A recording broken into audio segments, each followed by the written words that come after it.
Yeah, Attitude Era Podcast. It's a Friday night. Thank y'all for tapping in with us. I hope you had your notification bell on, because if you did, you probably got that message right about now.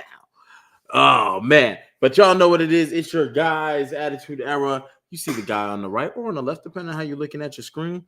Your favorite wrestler's favorite podcaster. If you think your favorite wrestler is famous, ain't got a picture with Gamage, he ain't as famous as you think he is. That's that guy, and you know who I am. I need no introduction, but I'm gonna do it anyway. The undisputed podcast champion of the world, King HP. Y'all know what it is. Y'all know why we're here. You know who we are, and you know why we're here. SmackDown tonight. General thoughts, feelings before we really get into it. Overall, not a bad show. It wasn't a bad show. I won't. It's not the worst show they've done. It wasn't bad. Okay, let me ask this too, because 3 hours is a lot. Do you think we have to get out of the constant comparison to Raw? So when Raw has a good one, we gotta expect SmackDown because are they really in competition? Do we need to keep doing that? I don't think we do it because they're in competition. It's because just off the flow of what one show delivers, you got to follow it up. Mm. Okay. Okay. I have to do that because a lot of people felt good when Monday Night Raw went off air. I ain't got that same feeling right now. It wasn't gonna be better than what we've had with that promo. Nothing was gonna be better than that in this show. Yeah, I definitely think there is a large, but and that's dope because also, you still build up. You got plenty of time. February 28th is the Elimination Chamber, so the WWE has time. Today's at 6. So you got 22 days, 3 weeks essentially, right? And the go home show is the night before, which will be SmackDown. Before we get into the Elimination Chamber. But where you want to start, beginning or end? Let's get to the beginning. Come on, We had Drew, trying to do his little entrance in the beginning. Got interrupted immediately by Cody. He was wasting no time. And if you're familiar with the Rumble, Drew cost him his spot to go to Mania or to even advance further into the Rumble. And Cody wasn't having that. Let me ask this question then. With Drew, who has to turn up in this feud? I feel like we're not that, again, you don't have to follow Raw, right? But I feel like this is at a disadvantage because we've gotten Drew versus Cody, I think at least twice. WrestlePalooza was one. WrestlePalooza, and what did they do? I'm trying to remember the other. I feel like they did Saturday Night Main Event. I think that might have been what it was. Yeah, because they did Saturday Night Main Event like twice. So you're looking at a resale package essentially, right? Which not all the time is bad or whatever. What needs to change? Because I don't. You've given us Drew versus Cody on big stages in the last year. Well, clearly Jacob is involved in this as well. I will say they need to allow Cody to be more aggressive. Do we need to see heel tactics from Cody? Do we need to reverse roles? I'm not saying make Drew a babyface, but I will say, does Cody got to be like, I don't know what he could do or say to make him turn heelish versus a Drew McIntyre. I feel like he could do some heel tactics where he won't be looked as heel because it's Drew, but it'll at least make him not look so goody two shoes, if that makes sense. Okay, so let me ask. Let me. What up, Tammy? Ella Roadblocks. What up?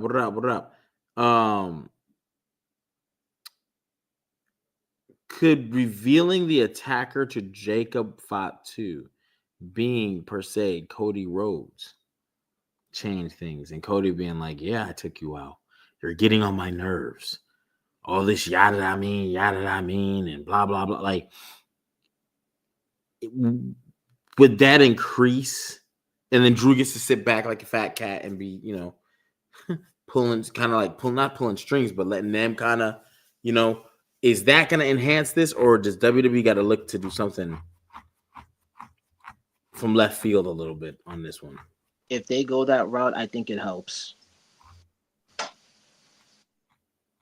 Okay, so I'm not gonna lie. I almost think left field is where the WWE. I almost think you need to make it a fatal 4-way, add someone else into the mix. LA Knight, make it to where we don't know. Even if you eat, I'm gonna tell you why it's not gonna be LA Knight, even though that's like a random pick. They put him back feuding with the Vision for whatever reason. They should fire him from. Is he on Raw or SmackDown? I thought he was on SmackDown. He's on Raw. He's been on Raw for like a year. Yeah, that's right. Okay, I'm tripping. They should fire him. They should fire him right from Raw. SmackDown being like, hey, we recognize talent here. And I know you were with us for a while, blah, blah, blah, blah, blah. But, man, we got a spot for you. Matter of fact, I got a spot just for you. And it's the Elimination Chamber match.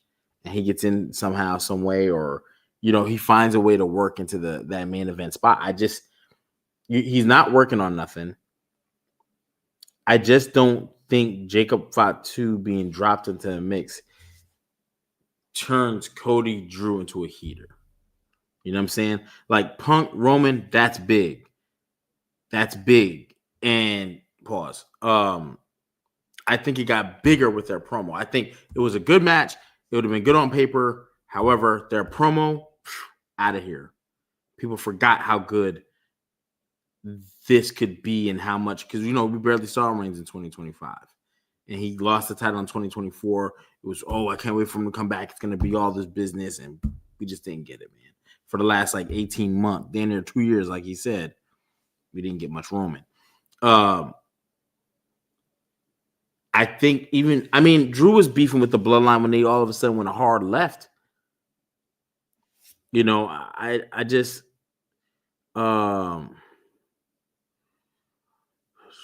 shout out to Kelly Pavlik and Maurice Claret is crazy. I do think that you got to add somebody else. I just think LA Knight's the logical choice. That's not logical because, again, he's nowhere near this feud. But you need something to heat this thing up. Cody getting mad and talking crazy is not. I don't know. I've already gotten this for all 3 different occasions. Jacob doesn't talk much. Yeah. So, I get it. They got work to do with this one. Yeah, they got work, but I just think I don't know. Salute to them. But I'll say this, because I'm going ahead, but Randy Orton won his Elimination Chamber advancement. So if he wins and that makes it a fatal 4 for him, Drew, Cody, Jacob, does that help it? If we're talking fatal 4. Randy Orton might be the better choice. I think Randy Orton is a legit heater because there's him and Drew. That's always good money. I don't think there's a need to reveal that Jacob was Randy was Jacob's assailant, but having him and Jacob in a match together that's going to look good on paper. And then obviously the big deal of him and Cody. We've been wanting this and waiting for this, and I just think you could do it. I think you could do it, and it wouldn't be so bad to even team them up for a match prior to one of your Saturday night main events. Jacob and Drew versus Randy and Cody, and then it goes to Hell in a Handbasket. I think that's a better choice than LA Knight. That might work better.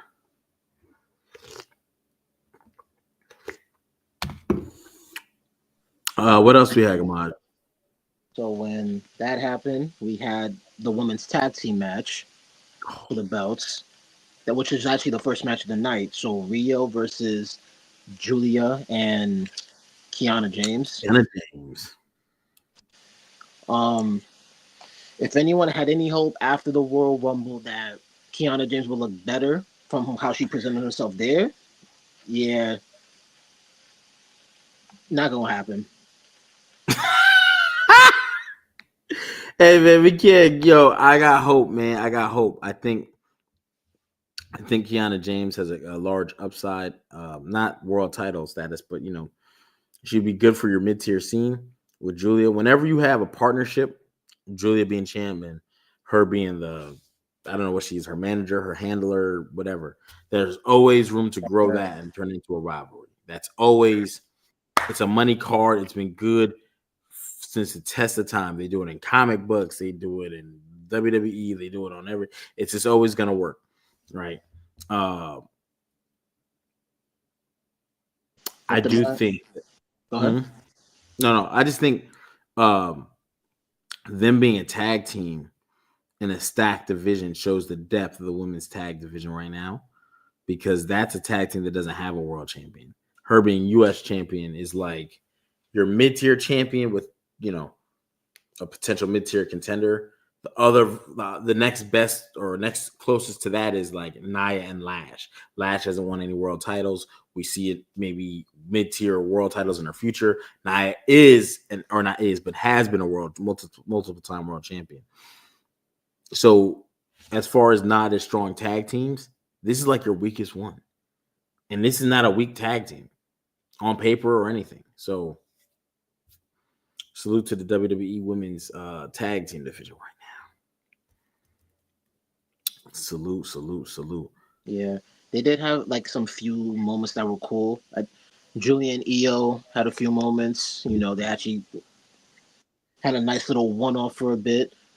Kiana James and Julia did like this combo on Io, and it was pretty sick. Like it ended up as like a double power bomb splash. I can't remember how the sequence went, but it was pretty cool.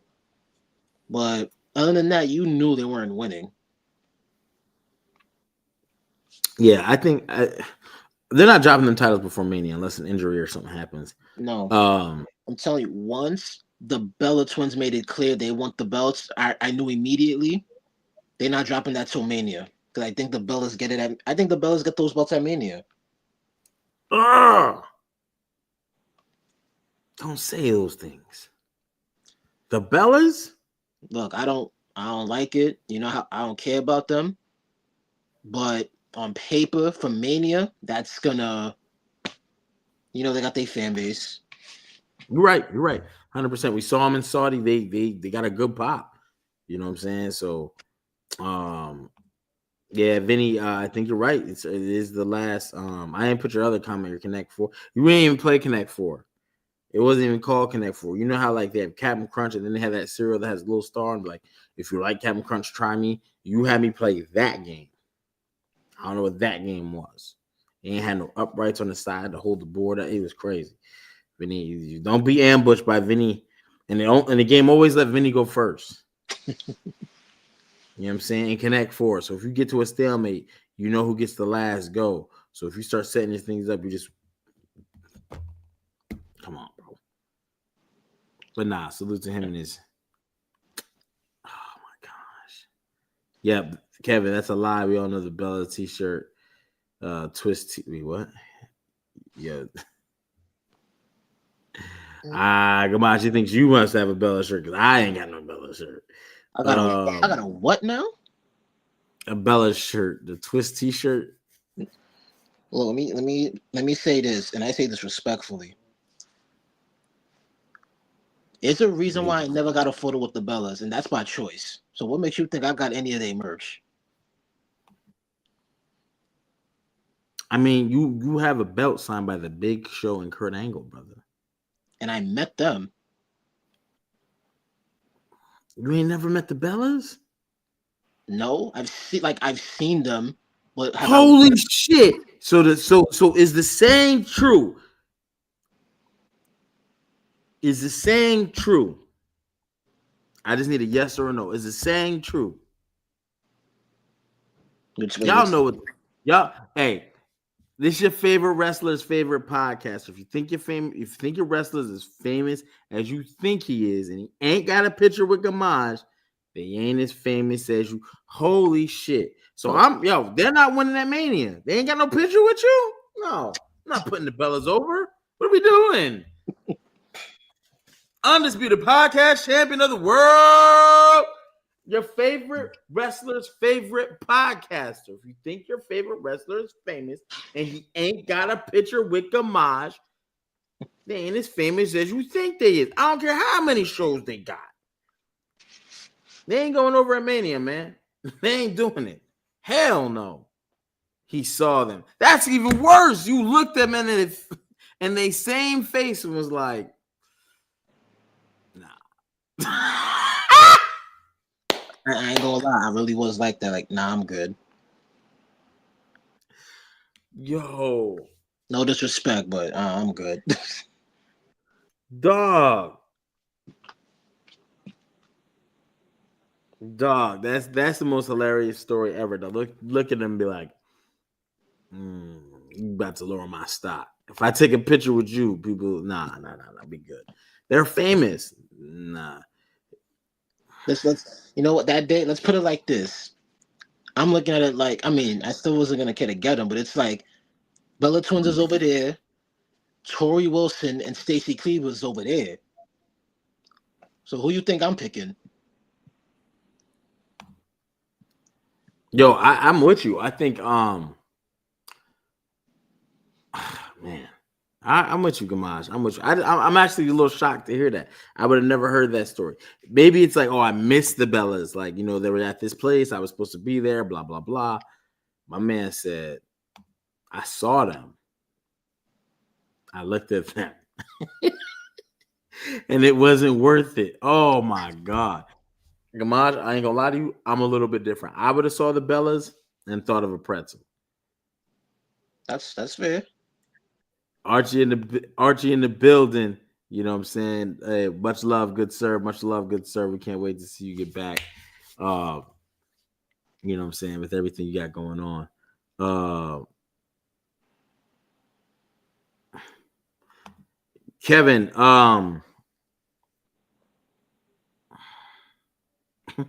yeah, we definitely can't support this Sonny. No. Oh man.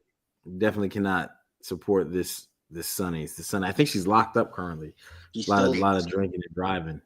Yeah. Lots of hitting people, I think. I think she killed somebody, actually. She did. 70-plus-year-old got mad. Yeah. Oh, man. So we ain't going to speak on her. If we can't speak on CB, we ain't speaking on her either. I don't believe in accidents when you're drinking. And she's had multiple DUIs. Yeah. It's not an accident. It's not like, oh, I had a beer, Anyway, another day, another subject. But the Bellas winning at Mania, I get it. I get pushes. I get it. There's no way possible for me to believe after watching Rio tonight that they can lose. I mean, are you gonna run interference on this? Someone's gonna have to come out. That's okay. Maybe that. I think it only makes sense. Well, one interference, or if you make it a multi-woman tag match. That's the only way I see it being believable. Multi-woman tag match. Okay. I think there's enough star power in that. That's all all your big dogs are in that division, in the tag division. Like we just talked about, what was it? Julia Kiana. And let's not even forget, you still got some NXT talent, Zarya and Sol Ruka. Right. Also on that. So you don't want to dispel, because one of those two was the finalist in the Royal Rumble, or one of the last four, one of the final four, last three actually. You have that. So you have Bailey, Lyra. You still got Charlotte and Alexa Bliss. It's a lot. The You Kabuki still got Warriors. Liv and Raquel or Liv and Roxanne, depending on what their combo is. We're forgetting somebody. It's everybody but their champions. Yeah. Oh, and Naya and Lash. Yep. So that's a lot. So you could definitely, if you want to eat up clock and put the big names to draw, because that's what they're looking to do. You're in Vegas. You got to put names in the marquee. Let's not act like we don't understand this. The Bellas versus Rio versus who do you bring out there next? Like as part of the Mania match, or like yeah. If you did Mania with these tag teams, because they're gonna have to defend them at Mania, I would think. I mean, if I'm You're going not keeping off Rio off Mania, if I'm going off star power, I feel like I have to say Alexa and Charlotte. Ooh. And they also, I could be wrong, they have not gone one-on-one in a tag match yet for the belts. I think you might be right. So that's not one-on-one. Yeah, not one-on-one. That hasn't happened. So I think you can save it. Me personally, I get it. Star power, though. You said it. Me personally, I get star power. I wouldn't use the Bellas on Mania. Oh no, if it was up to me, I'd rather it be Alexa and Charlotte versus Rio. To me, that would be better. Yeah.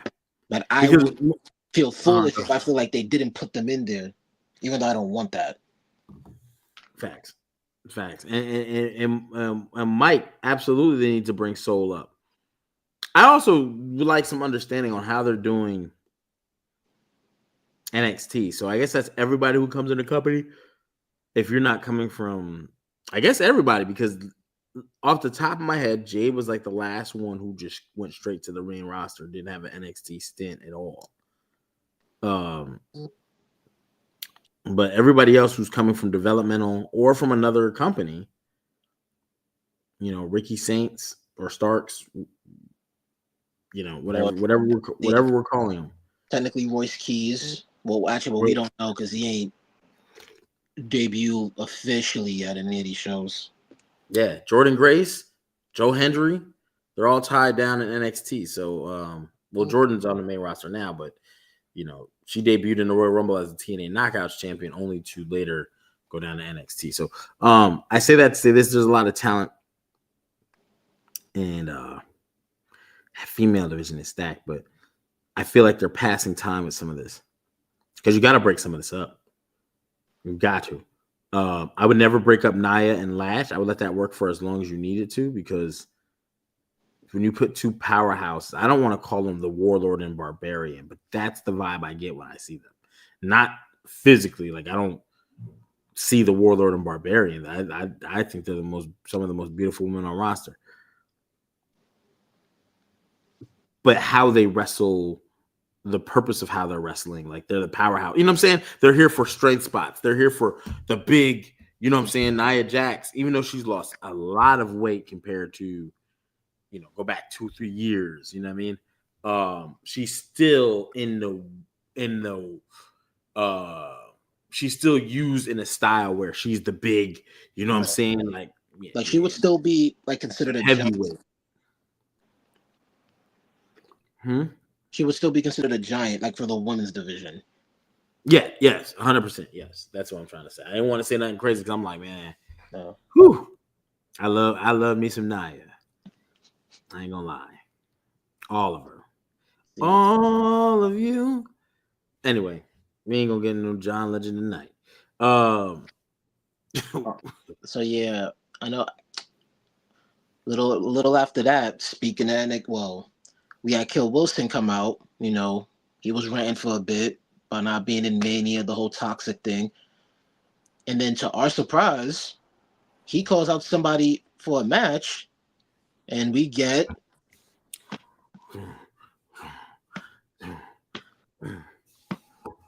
Wakanda forever!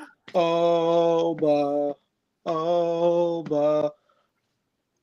And he squashed him.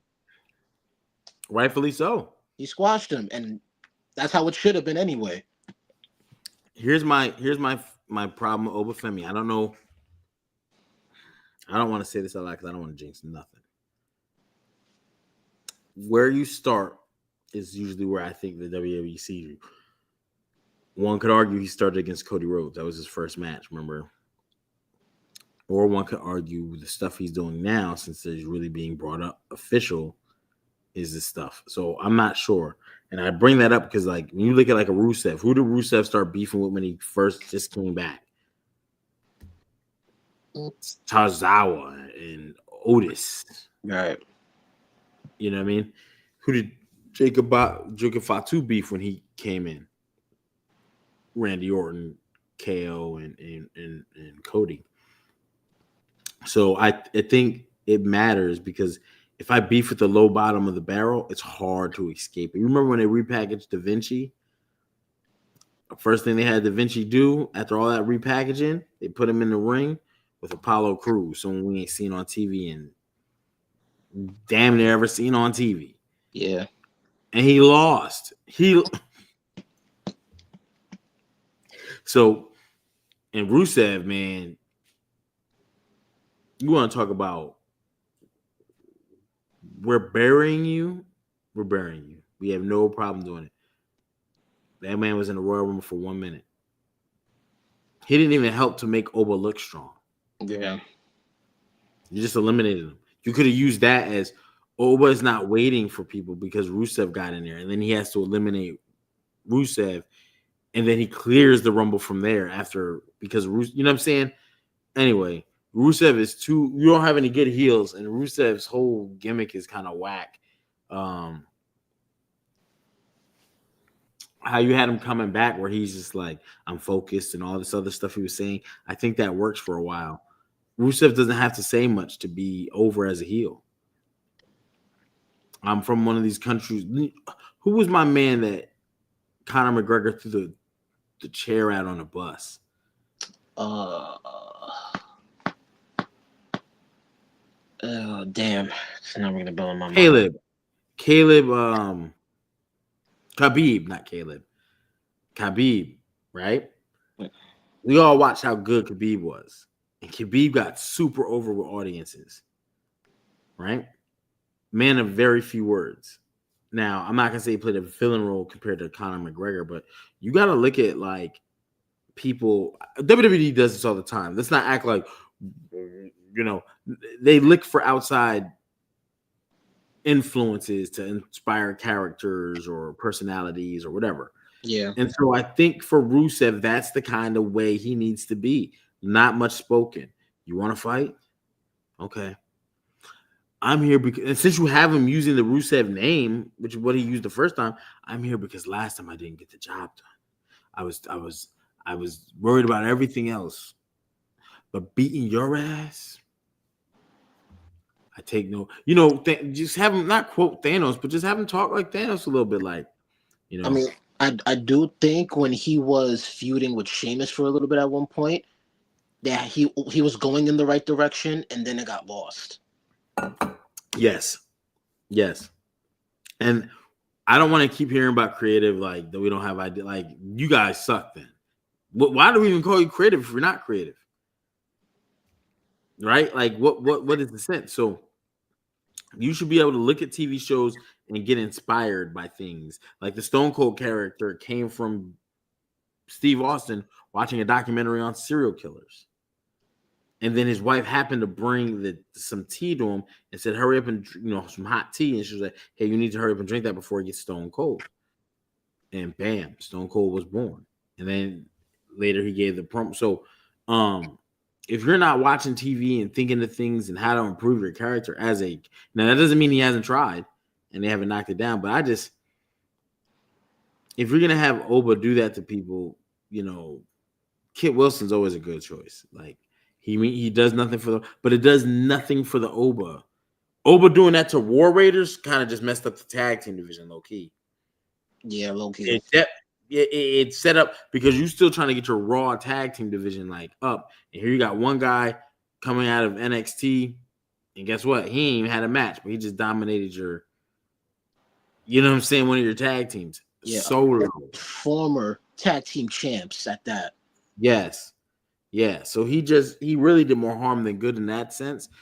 But if you're gonna put the chips on Oba, great job, because it also showed he is very dominant. Like, so, sometimes you want to make a cake, you gotta break eggs, right? So, hey man, no one likes the tag team division here anyway. We can always unify with the Usos once we get that thing going, and now we have one legitimate tag team people recognize, and yeah. So Kit Wilson, and I think his character sucks too. Not just because he's like, oh, the masculinity, but just like no one cares, bro. We'd rather just not see you on TV, and I don't even want to waste the time to boo you. Yeah, he got the music. That's what it is, though. But I will. So my question now would be: is Oba on SmackDown or not? Because this was an official match. I think they're gonna keep playing it back and forth. Okay. I think that's the thing to do. I think WWE, if they don't want to mess things up, they need to take a hard look at who do we have. Again, I know they're probably not, because when we saw on Real, we see that they look very ill prepared. But they should have the roster with notes of where each person is doing, where they're heading for Mania. Where do they fit into each title picture? Is so-and-so a guy we use to get guys over?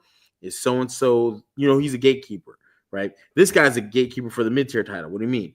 When people wrestle him, we do a little series, 3 matches over a course of 4 months, 5 months, or whatever. If the crowd don't get behind that person, either as a heel or a babyface, if the crowd don't, then we go, okay, you're not ready, whatever. So back down you go. Versus, and the baby and your measuring stick guy, your gatekeeper, is going to constantly change. Like right now, if I'm on SmackDown, my gatekeeper is Solo Sikoa. At any moment, Solo Sikoa could be your U.S. champion. Any moment. Makes all the sense in the world. And at the same time, I can use him to see the temperature.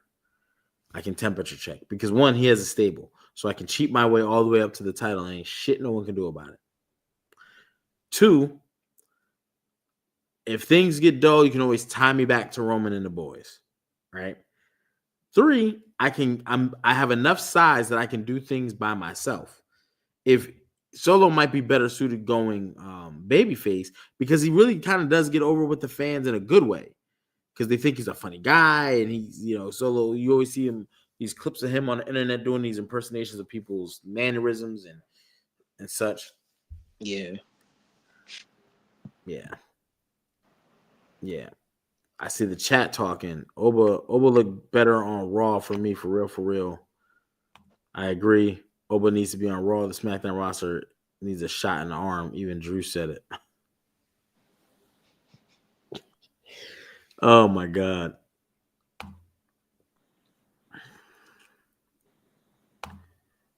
Royce Keys, I think, is going to NXT. Again, this is what they've done with a lot of the talent that's come in these last couple of years. Think about any new talent we've got. Where they go? NXT. Jordan Grace is just getting to the main roster. Where's Joe Henry? Signed with WWE. He did the Royal Rumble. Guess where he's at? He's in NXT. I mean, that's just the way they do business. Do you think he should be in NXT, or he should go straight to the roster? Royce Keys. Royce Keys? Yeah. I think you should go ahead and bring him straight to the main roster. Bring some excitement back. Every so often, you got to just bring Jacob Fatu. I'm actually wrong. Jacob Fatu did not go to NXT. He came straight to main roster. Like that. No, not even a match. No tie-in either. Like he did something for like how Zilla has made. You know what I'm saying? He through the TNA thing, he kind of did some stuff with the Hardys in NXT and whatnot. You're right. Penta and Ray Phoenix both came up. So you're right. So there's a few instances. There's a few instances actually. So Royce Keys can go to straight main roster.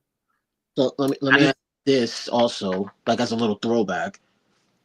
When AJ debuted at the Royal Rumble, because he went straight to the roster. He could have gone to NXT, but he chose not to. You think that was the right choice? Fuck yes. Okay. You can't. Hey, sometimes you just got to go for it. Like if you would have put AJ in NXT, you would have killed AJ. You would have killed AJ. AJ would have been super over down there. But why wait? Why wait? He's the face of TNA. He would like a lot of things I do disagree with. I don't think Ricky Stark should have went down there, but I think when I look at what WWE Creative has done, we finally seeing Shinsuke again. You know what I mean? When I look at how they have mothballed some wrestlers, hey, you're better off going to NXT and getting that run and staying relevant and getting hot. AJ didn't need that. Yeah. He was already a veteran by the time. Yeah, AJ was super over. But again, Shinsuke Nakamura went to NXT. Yeah. So did Samoa Joe. So did Samoa Joe. So did Finn Balor. Yeah. I'm not saying that they're less or more than AJ. I'm just saying there are people that are in his peer bracket. You know what I'm saying? That are comparable to him. But it's kind of crazy when you think about it that the three we mentioned, Finn, Shinsuke, and Joe, they were never taken that seriously as main eventers. But AJ was. At least at this point in time. At least AJ was. So, do you think that there's a hindrance of going to NXT as an indie rep? Like, it didn't hinder Seth Rollins. It did not hinder Mox. It didn't hinder Roman. I'll say this. But they weren't indies guys that made I think it hinders you if you've become massively over through the indies. With Seth Rollins, not saying he wasn't over in the indies, but he wasn't Tyler Black. Massively over like how AJ Styles was, like how Samoa Joe. Right, facts. I don't think anyone would debate that. Oh, that is good. If it was towards that level, maybe it wouldn't have been as good for Seth. Personally, that's my opinion. But if he had that, I don't know. Shoot, look how they did Sami Zayn. You can even make the case for Kevin Owens.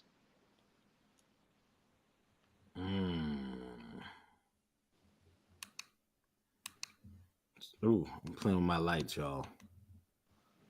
Oh, I like this. So yeah, so I do think it varies on how massively over you've gotten yourself outside of the company, and I think that hinders how you do going from either straight to the roster, main roster, or NXT first. The only way I can see an indie going to NXT if they haven't been in the game for a long time, but if someone like AJ's been wrestling for 20 plus years, then he should go to main roster. Yeah, I 100% agree. I don't think everybody down in NXT should be in NXT right now, but yeah, I don't work there. You know what I mean? I don't get to make those calls. Right. But that's a very interesting point. I think it can definitely stifle the careers of some. Oh man, I like that. Atrocious. I feel like one of the few people you could kind of give a pass, but it's complicated, is maybe Drew McIntyre. Because granted, he started in WWE, in the main roster, but he left or they fired him. I don't remember which it was. Got back popping in the indies, but then he chose to start over to revitalize himself in NXT, went back to the main roster, fast forward to now. I was just reading something about Drew McIntyre with his wife, and they had that domestic incident, and shortly after that, he was let go from the company. Drew's got a pretty good story too. So salute to all those guys. Kevin Owens was down there. I forgot. Kevin Steen. He was in NXT. And he went to NXT. But when he came up, he wasn't taken serious as a main eventer, though. The man won the Universal Championship and was not taken seriously. I would agree. Unfortunately, I would agree. Yeah. Although when he first came, because his first pop-out was against John Cena. Like, now that I think about it, John Cena's open challenge makes a lot of sense. They should just never do that again. Because it was like, I'm giving people the opportunity to do whatever, you know what I mean? And he took on people that had big independent names and for some reason were down at NXT. Sami Zayn. got a shot at John Cena. Sami Zayn, El Jericho had a major indie run. Kevin Steen had a remember, he was like, I'm not gonna fight you. I'll do it on my Kevin. Kevin actually, his promo back with John was like, yo, this dude's legit. I think If WWE thought it wasn't gonna pull the trigger on him, they I think throughout that US Open challenge, I do think him and Owens like was the bigger standout in terms of like fuck yes. Because Kevin Owens was the only one, well, because he was still NXT champion when he did do that. Yes. And then when he powerbombed Cena, it was, this is the real belt. That belt, remember he stomped on the belt? Yes, he stomped on it. Bro, he was shit. next level on some shit. Yo, like WWE dropped the ball. When I look back, when we start talking about hindsight, like Kevin Owens was next level. He was ready. He was built for the big lights. I mean, he didn't crack under. Matter of fact, he got the better of John. Low-key, he got the better of John. You can't tell me otherwise. I remember that. The one thing I remember about the U.S. Open and John Cena's, we talk about Randy, we talk about Edge. Kevin Owens is legitimately one of John Cena's top 5 rivals. Legit, like no bullshit. Like I know people like, no, man, nah, time out. Nah, fuck all that. Hey, Kevin Owens made a name out of John Cena. I almost want to go back and rewatch that because that was cinema. That was the best part of the show back then. Ooh. Whew. His skill set, that pop-up power bomb. Oh. Yeah, John looking crazy. Crowd. I think there was time you can't wrestle back, man. Oh my god. I'm telling you, when Vince said why he would not put Kevin over, it paused. It was his body. Yeah, that was the only thing. Like I mentioned prior, if he had a similar like AJ Styles like body type, Vince would have been in love with KO. Yeah. 100%. Because KO definitely he 100%. Damn. Hey, Gamaj, man, you about to take me down memory lane tonight. I'm about to be, you know what I'm saying, on Netflix or whatever, trying to watch. I never quit when times got tough. He went part-time. I was there when the world shut down. Roman, I know why you picked Punk.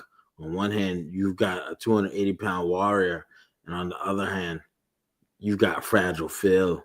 I don't know if I sound like him at all, but in my brain, I did. Oh my god. But yeah, I think NXT indie stars, WWE got to figure it out. And maybe they do got to figure it out. This is their plan. But long term, it's hard to show the people that went to NXT first. I will say, as of right now, the way they're going about the system, it's better than how they were doing it then. At a certain point, like when they did the NXT 2.0, not what it is now. Because for you to have in the Royal Rumble, Oba, Javon, and Trick have their moment, and that had a huge pop for that, that means it's working. To a degree, it's working. Yeah, I agree. Salute to Archie, man. The first time I heard that term was Archie. Fragile Phil. I don't know if we coined that phrase, but that was the first time I heard it. Fragile Phil. Damn, man. I think the WWE is going to look back because I don't know. I don't want to say anything super crazy. Eventually, in the next few years, there'll be another star that comes from somewhere, like MJF, right? MJF comes over. Where's he going? I would hope he just goes to the main roster. I mean, Joe Hendry is down in NXT. I mean, we see how they treat TNA, though. The one thing, the one thing MJF has to his advantage as to why he could go straight to the main roster, he's cool with a lot of the main guys over there. Yeah, I would say so. So, Ooh. granted, some of a few of the women did, like Mariah May, now Blake Monroe, but she chose to go to NXT, and I think for her that was a better option because, not to sound stereotypical with where I'm gonna go with this, Do it. She's your like, when I say average in terms of like how her style is, she physically comes off as an average blonde, so she wouldn't stand out. So to kind of harden your point, you already have Tiffany Stratton, who's the most perfectly average blonde. There is nothing about Tiffany Stratton that screams off the page, but her look is vastly different than Nia Jax, Lash Legend, even Alexa Bliss, Roxanne, right? Liv Morgan is an edgier blonde, right? Charlotte is a blonde, but she's more in the surfer build. Mm-hmm. Then you've got Sol Ruka, who was actually black and white. And she doesn't, you know, when you look at her, you're not gonna be like, Happy Black History Month, right? That's just not gonna jump off the page. But reality is that she is that. But she's got the surfer look down pat, you know. Right. For me, she didn't have a gimmick that would help her stand out, to give her her own identity. She's kind of doing that now in NXT. Apparently, I think it's working. But if she had just went straight to the main roster, she would have had a problem. Yeah, they used her to get beat up on a weekly. She'd have been like how they did Machine. And Machine, WWE got to get over their Asian problem. We talk about black champions, and Farouk was Ron Simmons was the first, and The Rock was the first in WWE, but there ain't been no Asian champ that I remember. And Shinsuke won the Royal Rumble. And I was thinking about this because I was, watching Shinsuke tonight. Yeah. What the fuck? That ball was dropped and then kicked. Yeah, bad. Punted across the field after they did it. So I don't know. And I feel like you can still use Shinsuke. Yeah. Maybe not world champion, but god damn. You would have thought after the recent match he had with AJ, what, two weeks ago, that would have been like, oh, that's right. He's actually this fire. We could use him. Yeah, 100%. He should be one of your staples because, one, he has an Asian audience. Two, he was overall across the world. And now with AJ gone, there's him and AJ are neck and neck. Yeah. So to not be able to, we can't figure out anything for him. Are you fucking kidding me? Who did you guys hire? McDonald's writers? Oh, man, we got nothing for Grimace. Of course not, because you guys, what? Absolute malarkey, flabbergasted at this crap. They have they should take Unreal off. You know what I'm saying? Because it's not making it. It's not. It's like, oh man, I gotta catch the next episode. It's making it has not painted the WWE backstage picture in a good light. And that's what makes either season. And this is what makes what Bruce Pritchard said about how the Attitude Era is inferior to like now. Because then it's like, you don't know what the fuck you're planning for this era. So how are you going to tell me it's better than the Attitude Era? The Attitude Era could have been completely rock, paper, scissors, shoot, put names in a hat. We're going to pull out. And they got it right. You guys have a boardroom. You're sitting in there. You're spitballing ideas. And it could have been like that back then. It could have not been like that back then. But ain't no way. And then we're hearing. We didn't get to see how the writers do. Like Vince Russo always gets a bad rap because of what happened with WCW. But let's be clear. Vince Russo is actually one of the guys who should be like, nah, man. Like, no one thinks about Jordan's bad years. They say they don't count. But when it comes to other people and their stuff, they be quick to bring that shit up. Yeah. Vince Russo, he's the reason WCW. Yeah, not really. Go watch the documentaries. There's like four distinctly different. There's a lot of parts that broke down WCW. Overpayment, mishandling, all your eggs in one basket. The TV executives at Turner did not want wrestling there. And we're robbing Peter to pay Paul with the financials. So the money that WCW was bringing in was being thrown to other things, and WCW. It was a lot. It was not just Vince Russo killing product, right? And there's almost like no real finger. You can just point a whole. You can go like this, and all fingers point at all these different things. But I say that to say this: we don't know how the Attitude Era was written. They could have been like, "What do we need to do?" Remember, they said in that same documentary, that 4-part series, everyone just go out there. That's why every show used to end in these melee brawls. But don't shit at the wall and seeing if it stick. But WWE got to get it right. You could repeat some of these processes a little bit. Yeah, we need to end with a brawl. We need to end with someone getting their ass kicked. We need to put on matches. But they also learn through house shows, something that they've cut off. Yeah. Just because you're in a wrestling business doesn't mean you can run a wrestling company. These are two different things. People always have something to say. Wrestlers always try to defend themselves with this bullshit. I'm going to tell you right now, you go to any McDonald's and you look at the employees and you find their most tenured people, doesn't mean they can just open up a McDonald's and run one. It doesn't work like that. It does not work like that. People don't understand storytelling. People don't understand creative. A lot of people don't even understand economics. Everybody has an opinion, but you be like, "What do you do in real life?" And they be like, "Oh," and then you be like, "Okay, well," and then you start talking to them about their job, and they suck at that too. You be like, "God damn." All right, criticize WWE then, but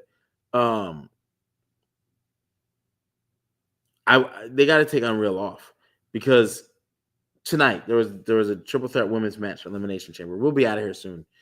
Chelsea Green. There's a saying in real life. Maybe you never heard of it. I don't know. Sometimes to get a promotion, you got to go to another company. You can keep advancing in your company, but they only pay you incrementally based on your initial salary. So you be like, damn, I'm looking for a bigger jump. I'm underpaid. And you be like, well, there's other companies that offer more money. So you literally have to go there and get your baseline salary reset. And then sometimes that's how you got to move up. I say that to say this. We watched Unreal and we watched Chelsea Green get slandered. Not in like a super negative way, but like they just don't know what to do with something like, and then they say that she's not it. Chelsea Green should be having elections, taking polls. Chelsea Green should be like, the election's coming. What election? The number one contender election. And it's like, what? And literally, remember, we had Taboo Tuesday. She should start a campaign to get something where she's going to win. You're damn near guaranteed to get her to win. Chelsea Green's got all the personality in the world, and she wrestles good matches. I don't know. That's just my 2 cents, brother. And Chelsea got a nice pop tonight. And what was that, man? What was your... Oh, man. Should we put that U.S. title back on her? Because I don't... Did you expect her to go over in the match? Triple threat for the Elimination Chamber spot? Her, Lash Legend, and... Tiffany. Thank you. Did I think she was going to win? Yeah. No, because it was Tiffany's return match, so I didn't expect her to win. In my brain, she was going to win, causing an issue between Lash and Tiffany. And because Tiffany had beef with Nia, it was going to draw towards that. And either you bring Tiffany a partner so she can be part of the tag team mayhem, or it's her versus Lash and Nia Jax. And we know the history there where Tiffany used to be her do girl when she was trying to cash in her Money in the Bank. So yeah, I thought that was going to happen, and I was wrong. But WWE is wrong about Chelsea. As the match went on, I did started rooting for Chelsea because the more she was getting over, the more I'm like, damn, I really wanted to win this shit. I'm with you, brother. I'm definitely with you. Yeah, WWE's got to figure it out. Hell no, Tiffany's in the Mania promo. Damn, you're right.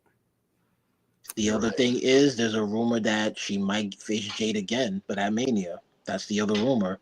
If Bianca doesn't come back. I'm cool if I never see. Oh no, I could go with Tiffany and Jade. I don't think that's really a bad match. It's just I've already seen it, so I'm kind of like.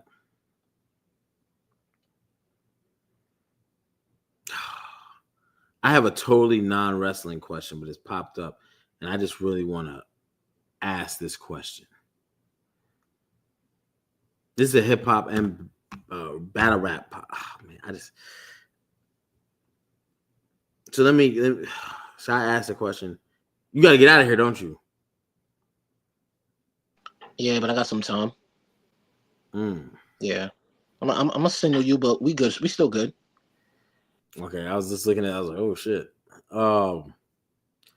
Terrell, what up? What up? What up? Randy Orton needed the win. I almost wish he would have lost, brother. Because I can't see him winning the Elimination Chamber. So just don't give it to me. Don't tease it. Don't make me feel like this could be special. And it's not. Randy Orton. Now that would be if it got tripped up and changed around. It's Cody versus Drew versus Randy Orton. Like, whoa, we were wrong. It was never going to be Jacob Fatu or whatever. But I don't want to keep seeing Randy lose, man. See, the reason why I knew Randy was winning is because they announced next week the next qualifying match on SmackDown is Cody, Jacob, and Sami Zayn. Hence another reason I don't want to see Cody, Jacob, Drew. You're damn near giving me that match. Now, what if they pull a swerve and Sami wins? Fucking throw up. Because Cody and Jacob, they're still feuding. They could get distracted, and Sami could use that. Makes a lot of sense. And there was a prediction of Sami I had, and I forgot to bring it up. So we know he lost at Saudi to Drew. Yes, sir. So my whole thing is, what if that was like his WrestleMania 39 for Cody, but he wins the belt next year at Saudi as a main event? Oh, my bad. He's not that guy. I'm tired of there's so much other talent. The WWE is supporting. I mean, the WWE universe is like, we want him. And they're like, no. We hear you loud and clear, WWE universe. You want Sami Zayn. Like, are you fucking nuts? These guys don't get it. I heard Paul Heyman talk about it on Unreal. And it's like, okay, so you guys do have people backstage that get it. Paul Heyman is a fucking Hall of Famer. And he ain't in there for no shits and giggles. He earned you know what I'm saying? He owned a company. He ran a company that was competing on a competitive level, even though it was in third place, with the WWE, who was way more funded, and WCW, which is even way more funded than WWE was. And he was the third. He was like, yo, people know about this. When they got absolved by WWE put their titles up on TV. The ECW champion. Remember when Taker was in the ring, was like Bautista, John Cena, and Bobby Lashley with the ECW, and Undertaker had to pick a champion. Man, you shitting me? Listen to Paul Heyman, even though he was talking about Penta being white hot, and he was like, there's a couple things you got to listen for. The entrance pop, which, yeah, they're just excited to see you. But then during the match, when you're starting to make your comeback, are the crowd super into it, trying to will you? Because you don't get that during Jey Uso matches, which also, this is what separates star. Like when Roman started, you'll be like, you'll start, the crowd will start, Roman Reigns. Reigns, Roman Reigns, Roman Reigns. And it's not just in the matches when he start. And Paul Heyman's 100% right. Like these are your over when the crowd is going crazy, like, oh my god, he started just coming. Oh, Roman Reigns. Hulk Hogan had this. John Cena had this until they started hating John Cena, but whatever. Everybody has these things. Randy Orton has it now. And it's just like, Jesus Christ.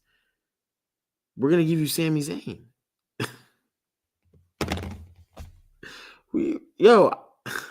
You interviewed Sid. Sid told you. What was that guy's name again? Sami Zayn? Yeah, him. He's had his that. Oh, shit.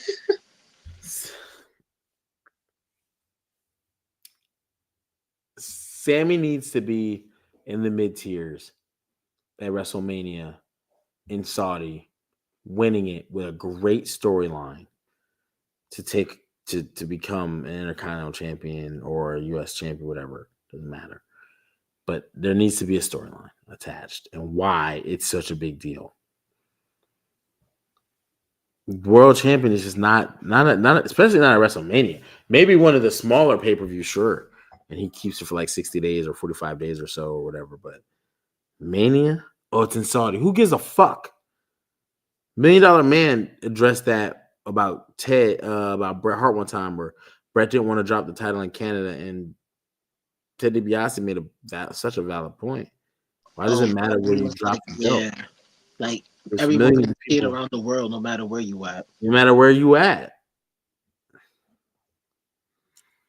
Salute to Ted DiBiase. Put him on creative. I'll say this tonight, though. Sammy did a good job selling being defeated. That dude walked around backstage, ain't say a word, was just moping and all that.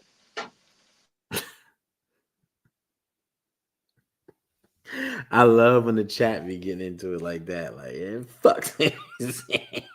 And again, Sami Zayn versus Carmelo Hayes works very well, especially on paper. Those guys are very athletic. Sammy should be our Razor Ramon of this era. So that's how I hold mid-tier titles, because they're the guys that got to carry the car. They're the guys that you don't want to miss on a bathroom break. So when the car goes it starts, you know what I'm saying? You could start a car with a car match, or you can make middle of the card. Or there's some cards when you got that rivalry up there, you could headline. SummerSlam 92 was headlined by British Bulldog versus Bret Hart for the Intercontinental Championship. Just speaking facts. And it was a super classic match. Super classic. And it was in Wembley. So you can't tell me that, well, we don't know if we've done it before. Been here, done that, got the t-shirt.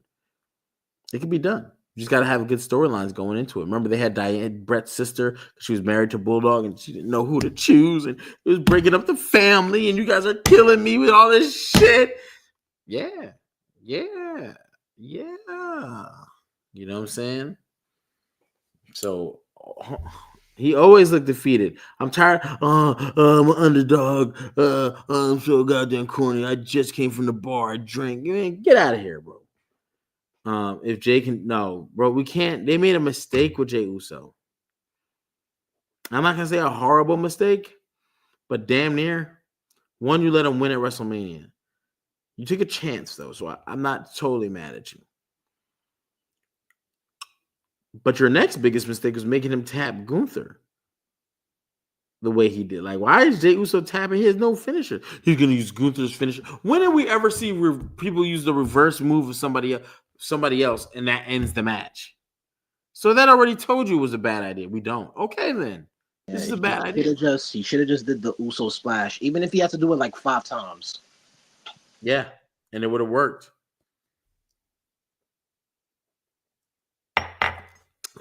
So, can I ask this question? It's a hip hop question, man, but this is irking me, man. There was a post. We're gonna divert a little bit. Just a little bit. We might come back, but it's irking my soul. So a person posted and I commented, let's be clear. T.I. will wash most in the verses. Versus battles where you take your 20 song. Okay. You would have to put him against Wayne or Jay-Z. That's it. Do you agree with this fucking statement? That he would wash like clearly, Why? not clearly. He'll have some debatables, not clearly. So somebody on this page, facts. I wrote disagree. T.I. has hits and it's good, but let's be clear. All caps, a lot of artists have hits, uncaps. When you speak on some of these guys, that I made a list. Guys who will wash T.I. My list is Jay-Z, Lil Wayne, Kanye West, Snoop, DMX, Nas, Busta Rhymes, Drake, Kendrick Lamar, and Future, parentheses, not sure if he counts. Very competitive battles. 50 Cent, Jeezy, Ludacris, Ja Rule, and Gucci. I would have threw Ludacris in there too. I put Ludacris in the very competitive. Like these will be battles because remember they battled actual. They were beefing and had an issue. They rapped both on verses on Stomp. I think once Ludacris heard T.I.'s verse, then he rapped his verse. So a little bit of cheating there, but Method Man can't beat T.I. in a verses. If they had a rap off, like they rapped like a battle of like 2-minute rounds or something. Yes, AZ too. AZ is much better rapper. AZ is probably one of the most slept on rappers ever.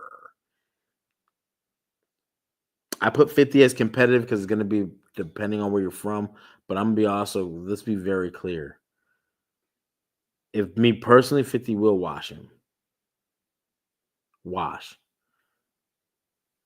Wash. Wash. Wash. I hate saying it too. Drake. That's not even that's why I also put Kendrick Lamar. Drank. What was that? Swimming pools? Yeah, swimming pools. I got loyalty, DNA. Yeah, swimming pools, You know, DNA, loyalty.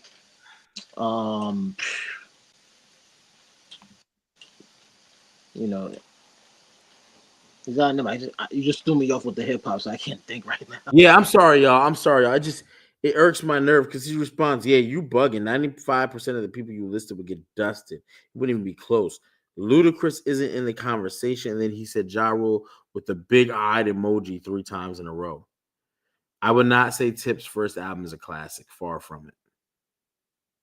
What was his first album again? I don't even remember it. That's why it's not a classic. But not not trying to be funny because I just was trying to be funny there. T.I.'s first album, looking it up. It's the one where he had that he had the ragged artist singing the hook. No, his first one's not trap music. Trap music's his second album. That one, if you say is a classic, I would say it's not, but also I wouldn't argue it either. I probably would have said Urban Legend or King. No, that's Urban Legend's his third album. Yeah, but I'll say that's probably, if you said classic, that's probably the one I'll say. I think the closest thing he has to a classic album is King. Yeah, that's why I'm saying either that or King. Those are my two. I'm Serious is his first album. I'm Serious. That was the name of it.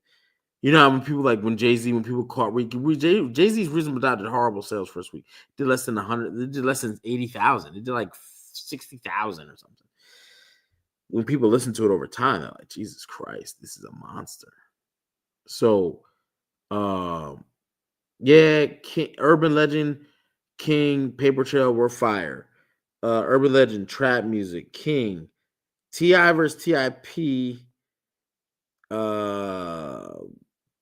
Trouble Man, Heavy as the Head was dope too. But 50's hits are very potent. Very potent. And he has I have a versus playlist for 50 and I got well over 20 songs. I have one for T.I. I got well over 20 songs. And when I think about what's going to hit with these audience people, man, 50 was number one for a very long time. 50 has one album that did 10 million. I'll say this with 50 because while they both have hits, I think 50 has better smash hits than T.I. does. T.I. only has a very few smash hits. I didn't want to say all that. I was trying to be He doesn't modest. have very many smash. I'm talking about something that what's the most records he ever sold, right? It's gonna go off your leading singles. In the club is gonna watch anything that T.I.'s ever done. Honestly, Personally, I think that's not 50's best song. Many Men is to probably me, yeah, Many Men to me is his best song. But when you look at numbers, it's gonna go to in the club. in the club. Yeah. But 50 also when you start to pull in his like guest appearances on those G Unit albums that dropped all around there. I'm a hustler. I'm a bona fide hustler.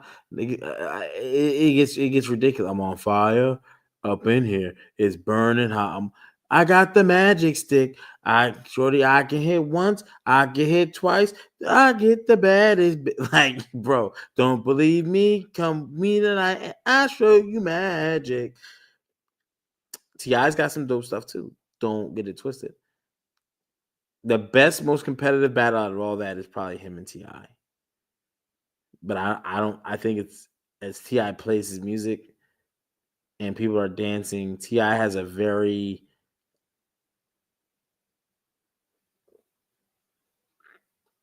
I don't know. I think it could be closer than I think. I think it could be closer than I think. I think 50. I don't think it's clear. Like, I I don't don't think it's. agree I with don't the think it's a point of wash. saying he'll clearly wash, but he's gonna have plenty of debatables. Yeah, I think it's going to be a close battle. It's going to come down to preference. 50 is going to. I didn't like the fact that he laughed at the Ja Rule comment. Like, yeah, Ja Rule got played out after 50 hit the I don't. scene. I'm gonna be real. I don't like that people act like Ja Rule ain't had shit running in hip hop for the 3 to 4 years. Yes. I don't like Damn that near his people act first. like he Go did. listen to Veni Vedi Vici. In my race against time, I can't stop running through the red lights of my life. Even if I'm getting too hot, I'm gonna keep running through the red lights of my life. Lord, why the hell am I here? It's just a question. Like, Ja was definitely holding it down, bro. He was Um, before 50 popped up. it Ja was was Ja Rule. him. Like, we gotta be real. Yeah, I definitely I don't know how we got to this conversation. I know how because that was irking me. And I apologize, y'all who came for wrestling. But it also says battle rap. And because versus is kind of, I know it's not the URL. I know it's not King of the Dot. I know it's not RBE. I know it's not trenches. I know it's, you know what I mean? But it's still a battle. And I'm a hip hop head to the death of me. I still get excited. I be dance like when I be still rewinding shit. So when I hear dope lyrics, I'll definitely you know what I'm saying? Does it sound good without a beat or is he just talking nonsense? A lot of your favorite artists are not as good as you think they are. Let's be honest. 50 isn't. 50 needs beats. 50 needs beats. You hear 50 shit in a cipher, no one's gonna be like, damn. No one's gonna say that. Yeah. But when it comes to songwriting, yeah, he's like that. You can have whatever you like. Shorty nice, whatever you like is fire, fire. What you know is probably T.I.'s biggest hit. No, No, what you Blurred know? Lines. For Ti, his biggest Blurred Lines. As Blurred Lines did crazy numbers with Robin Thicke, crazy numbers. They got sued about it too. I can't remember how that what the outcome was and all that stuff. Rubber Band Man, Swagger like. The thing is, he better not play Shoulder Lean. no. 50 has a rebuttal for Shoulder Lean, which is crazy in the song with Bring him Eminem. out. Bring him out was a big hit from at the time. Oh yeah, absolutely. His biggest hits though, like Yeah. solo off his album, what you know is probably his breakout. That's the 2006 year. That's the dominant. Like when you talk about who owned what year, who was the most dominant rapper of the year, 2006 is a clear T.I. year. Yeah. It's probably his only one, but like 250 has probably like 2 or 3 years. 2003, which is the year he debuted, and then probably the next year after that. Yeah. Someone can argue 2005 I because think that's when the match. ironically, while we talking about Get Rich or Die Trying, I think today's the anniversary of that album. Oh, it is. So because it dropped early. It dropped 1 week early. Yes. ASAP, ASAP, ASAP. Yeah. T.I.'s got some joints. Dead and Gone with Justin Timberlake. Also, even the joint he's got out right now. Let him know. Doing good numbers with older heads. 30, 33, 35 and up. 35 and up. And the age range is kind of high on that one. Because when T.I. was, like I said, his year that T.I. dominated hip-hop was 2006. That was 20 years ago. If you was 55, you were 35 then. Going, yeah. Had to the fuck out of here. You know what I'm saying? 24. I'm a Flirt remix. He's got some shit.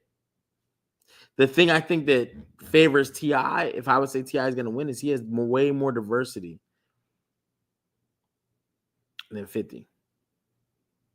Way more diversity. He can play, you don't know me. You might have seen me in the street. You don't know. When you holler when you speak, remember, you don't know. So all the hating in that pocket pimping, you don't know me.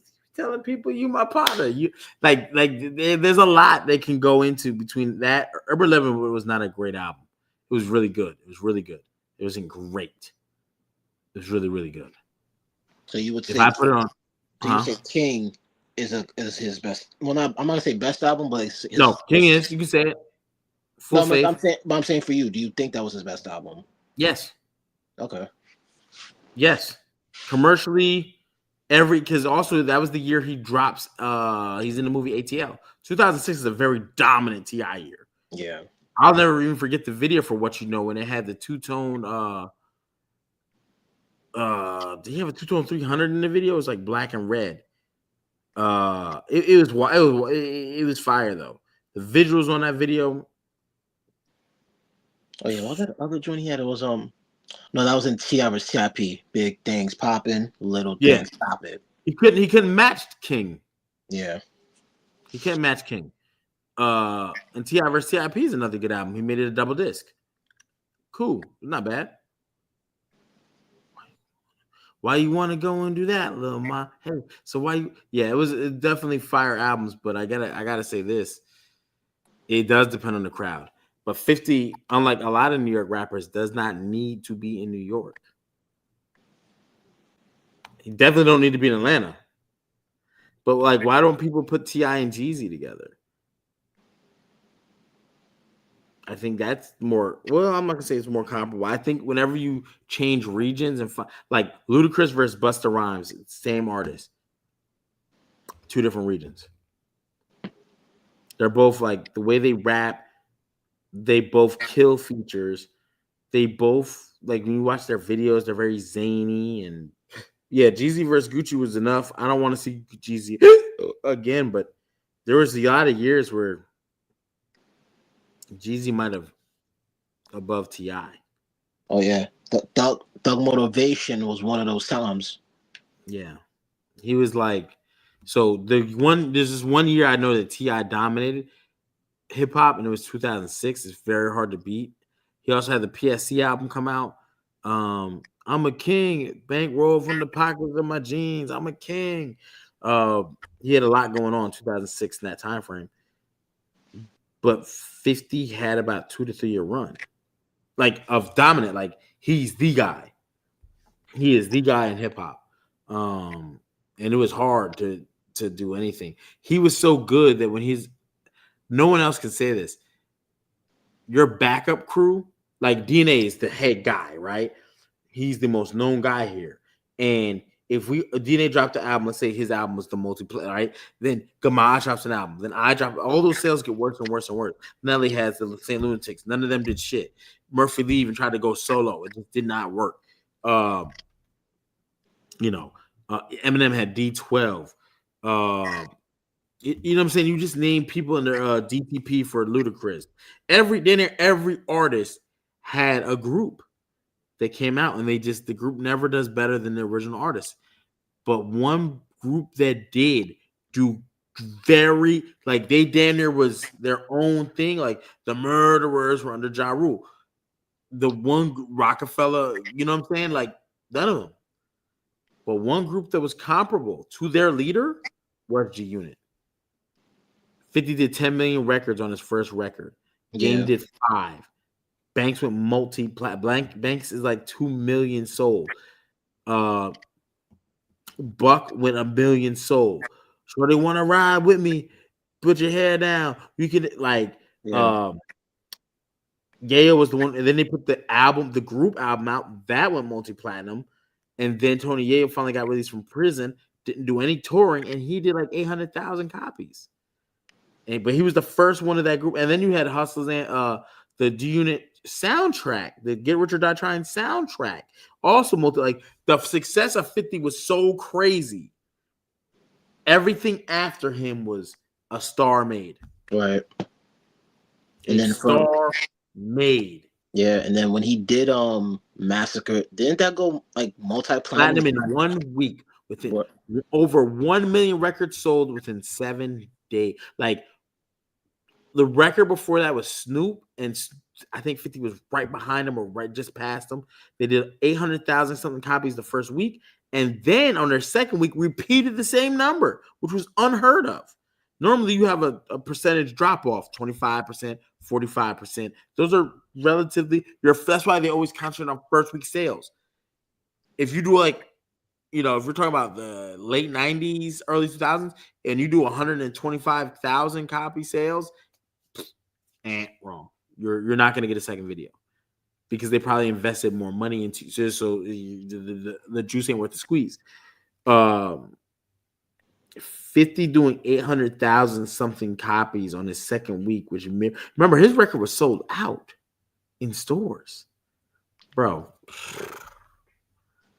That wave that 50 came with was undeniable, and I've never seen anything like it since. And the only time I seen something like it at all was Snoop.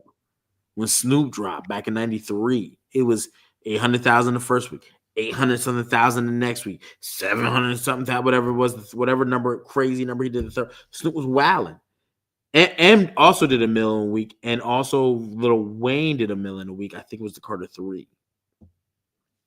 Yeah, I think it was Carter 3. Yeah, so people have done it. It's just not very common. Yeah.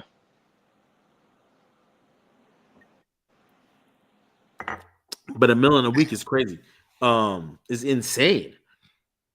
I mean, in general, not a lot of albums can do that. Not even in hip hop.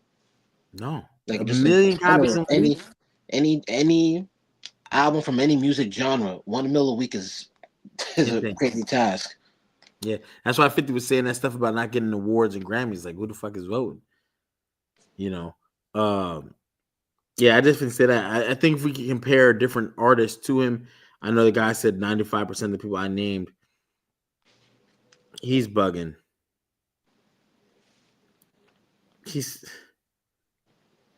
put question marks and he laughed at Snoop. I think whoever commented that was probably born in like 2009. No, we're the same age, bro. When you laugh at Snoop, Snoop has a lot of albums. If you go Google, go YouTube, DMX versus Snoop. They did a versus. And you may think, if I told you that Snoop and DMX did a versus, who would you think would win? Honestly, I would say Snoop because he has a lot more. Yeah, but remember, you're only going to get 20 songs, so it doesn't matter. Yeah, but the thing is, because of his variety, he's got more to select. Bro, he did 20. DMX was singing along with him. DMX actually was singing one of his hits, which was a beautiful time. I just wish they would have got to do a versus under today's, because COVID was then, so they were just them two in a. It's still one of my favorite verses, and to see, because I was like, DMX about to watch this dude, and boy was I forgot all the nostalgia to the records. Boom! I don't want to make the noises, but like the gin and juice. Yeah. What's my name? Beautiful. I just want you to know you're my favorite. He didn't even perform that song. Didn't even perform it. 20 in the tuck without even touching some of his other biggest hits is crazy. Trying to think. Next episode. Ride for my That's a nigga. Snoop track or a Dre track? Huh? Next episode. That's a Snoop or a Dre track? But see, that's the thing too. I think next episode is a Dre track. I think it's on the Chronic 2001. Okay. But I mean, guess who? Whenever Snoop features with Dre, it's money. Yeah, every time. Except for that album they just recently did. But when you talk about people who are money together, and if you notice, you go to Hall Prison Universe, you can vote. You probably have seen my short that I did on this. In a versus battle of 2v2, which duo is the better duo? Dre and Snoop or Jay-Z and Kanye West? And this is off music only, or we factor? Yeah, what else are you gonna base it on? Yeah. You don't take it like, oh, so and so did movies. Yeah, we talk about music.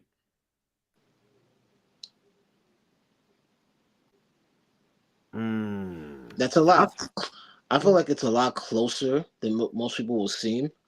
But if I say Snoop and Dre, it's because both of them together have arguably two, if not three, of one of the greatest hip hop tracks. What's up, motherfucker? Where my money at? You go, yo, that Watch the Throne album is crazy. It is. But it's I did not realize how crazy it was when I asked that question on my Hall Prison Universe. I had to go and re-listen. I was like, Jesus Christ. They damn near wasn't missing the whole album. Damn near. Like, it's pretty potent. Snoop and Dre just recently did an album called Missionary. Yeah. They should have just left that in the studio. I didn't get to hear that, so I can't speak on that album. But Watch the Throne? No, Watch the Throne was fire. What you call it?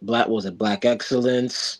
Otis. I'm about to pull it. Yo, it's a lot. And then they have Diamonds Are Forever. Feel it coming in the air. But you also got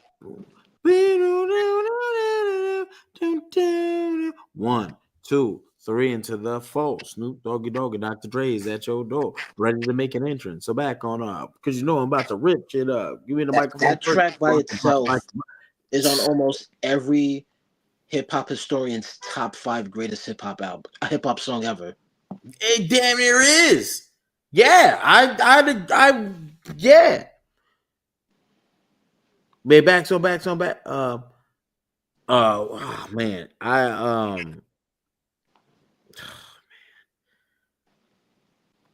watch the. We're gonna skate to one song only.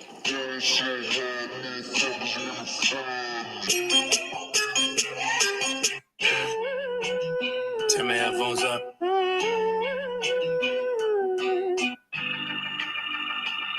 It makes it easier. Makes it easy. There's a lot.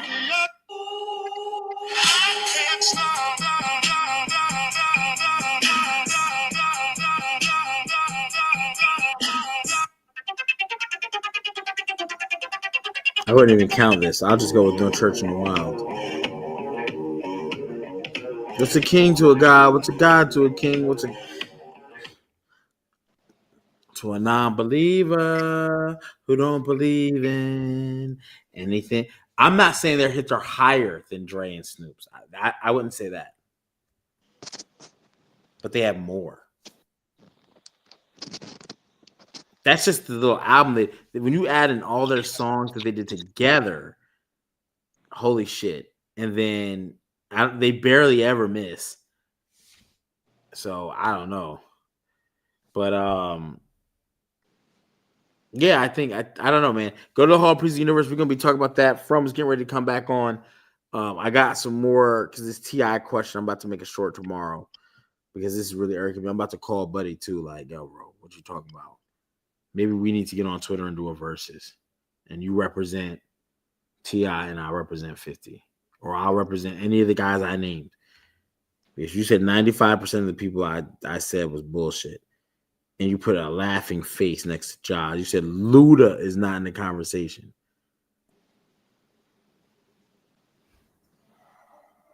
All right. Gamash, you got anything, any notes, quotes, anything before we get up out of here? I know from where I'm at in New York, it's gonna be another cold weekend, so Ooh. I'm not excited about that. Back on a wrestling topic real quick. Yes, sir. Jade Cargill is going to finally have a title defense match next week. And that's crazy to think she's gonna have one after a little over 100 days as champion. Whoo. I'm happy to see it. I'm happy to see it. Who is it against? Jordan Grace.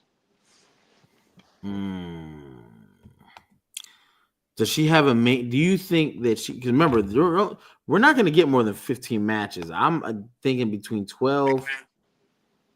10 to 12 total. Do you think that do you think that Jade is left off Mania? Nah, I feel like they have to put her on Mania because of that belt. Okay. They have to. She ain't gonna be like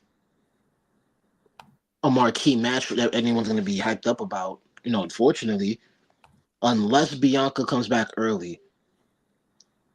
If Bianca comes back early and we get Bianca Jade, yes, that's a marquee match people will be hyped for. Yeah, let's definitely see that. I would definitely love to see it. This Wednesday, the Wednesday Night Wars. I'm gonna go ahead and market this now. You see it. This topic came up. It was a social media issue, or social media was brought forth. Bret Hart went on the Click, cancer in the dressing room, blah blah blah. Okay, here's the question: did the Click hurt the business? Did it help the business? What give us the situation? What do you think? Did they help or hurt the business? That's going to be the conversation of Wednesday Night Wars. I'm not going to say anything right now, but it will be more than just me and Gamaj this Wednesday, as some people have already expressed that they will be tapping in for this one. I didn't even put my opinion in the chat because I was like, and I'm doing a whole week worth. Yes, and I'm still in my chemistry courses. But I will be pulling information to make sure. I will be watching video back. I will be making sure what I say is law. Because y'all know how I do. I get in the crates. I do the research.